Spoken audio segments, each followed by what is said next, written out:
એ બોલો. આ ઝંડા તો નહીં હોય તો વાંધો નહીં, હાલશે.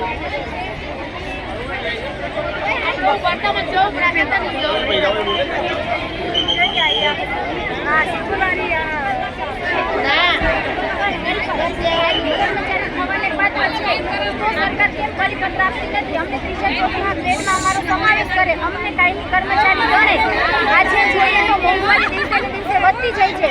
જ્યારે વર્કર બેનને 10,000 ચૂકવવામાં આવે છે અને વિચાર કરીએ કે હેલ્પર બેનને તો માત્ર ને માત્ર નજીવું વેતન 5,500 ચૂકવવામાં આવે છે. તો સરકારે પણ વિચારવું જોઈએ કે આજની મોંઘવારીમાં આ હેલ્પર બેનો 5,500માં પોતાનું ગુજરાન કેવી રીતે ચલાવી શકે.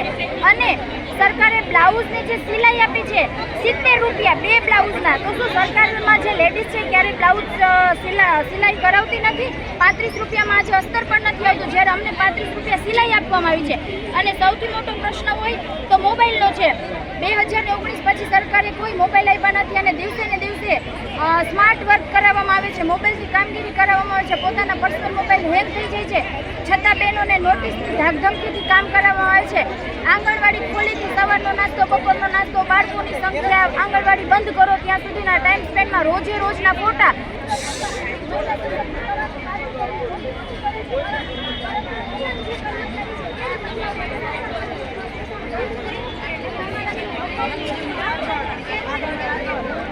ઊભી કરો તે દરમિયાન ત્રીજા અને ચોથા વર્ગની લઘુત્તમ વેતન આપવાનું શરૂ કરો.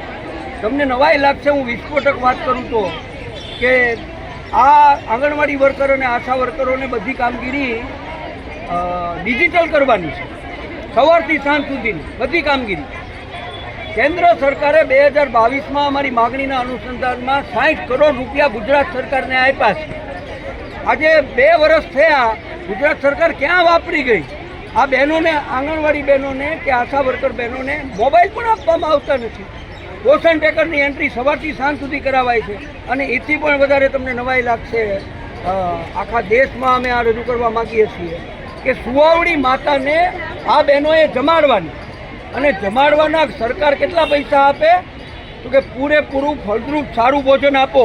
19 રૂપિયામાં એણે સુવાવડી માતાને ખવડાવવાનું, અને એ પણ પહેલાં આંગણવાડી વર્કરે પોતાના ખિસ્સામાંથી પૈસા ખર્ચવા.